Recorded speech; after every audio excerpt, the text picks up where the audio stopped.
મારું નામ છે તારા ત્રિવેદી, ભાવનગરથી. આજે આપણે બનાવશું સૂકી ચોળીનું શાક. તો રસાવાળી ચોળીનું શાક આપણે કરશું. જે સૂકી ચોળી છે બાફીને આપણે તૈયાર કરીને લઈ લીધી છે. જરૂરી વસ્તુ છે લસણની ઝીણી સમારેલી એ કટકી લીધી છે, ટમેટાં થોડા મોટા સમારેલા છે, મીઠો લીમડો છે, લાલ મરચું છે, રાઈ મરચાંથી આપણે એનો વઘાર કરશું. કઢાઈમાં આપણે તેલ ગરમ મૂક્યું છે. તેલ ગરમ થાય એટલે વઘાર કરીએ. આપણું તેલ ગરમ થઈ ગયું છે. આપણે રાઈથી તેનો વઘાર કરશું.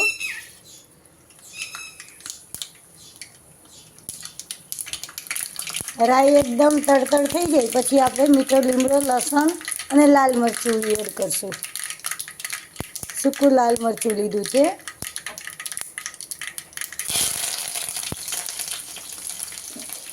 હવે આપણે થોડીક હિંગ નાખશું. ટમેટાં એડ કરશું. ટમેટાં એકદમ સાતળી જાય પછી જ આપણે ચોળી એમાં એડ કરવાની છે. આ રીતે થોડી વાર આપણે આને ચડવા દઈશું. આપણે આમાં 1 ચમચી મીઠું એડ કરશું એટલે ટમેટાં ઝડપથી ચડી જશે.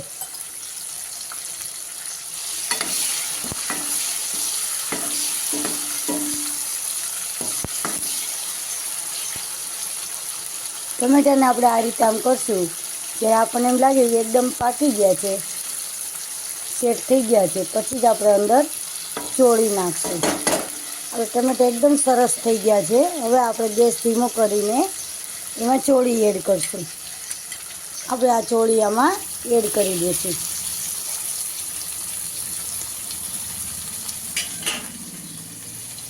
હવે આપણે આમાં જરૂરી બધો મસાલો એડ કરી દઈશું. અડધી ચમચી હળદર લીધી છે, ધાણા જીરું 1 ચમચી લીધું છે,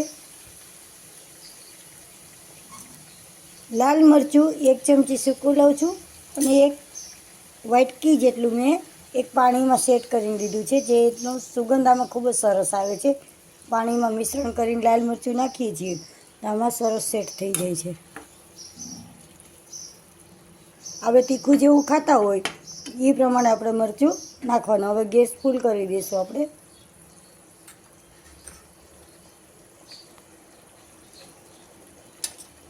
હવે આપણે આમાં થોડુંક પાણી એડ કરીને, કારણ કે રસાવાળી ચોળીનું શાક આપણે કરવાનું છે, તો થોડુંક પાણી નાખીને અને આને સેટ થવા માટે ઢાંકી દઈશું. આ રીતે આપણે બાઉલ ઢાંકી દઈશું. તો તૈયાર છે આપણું ચોળીનું રસાવાળું શાક. રોટલી સાથે પણ ખૂબ મજા આવે છે. બાજરાનો રોટલો છે, ભાખરી છે, એની સાથે પણ ખૂબ જ મજા આવે છે. સૂકી ચોળીનું રસાવાળું શાક. હવે આપણે આને ગેસ બંધ કરી દઈશું. આપણે એટલો રસો જોશે.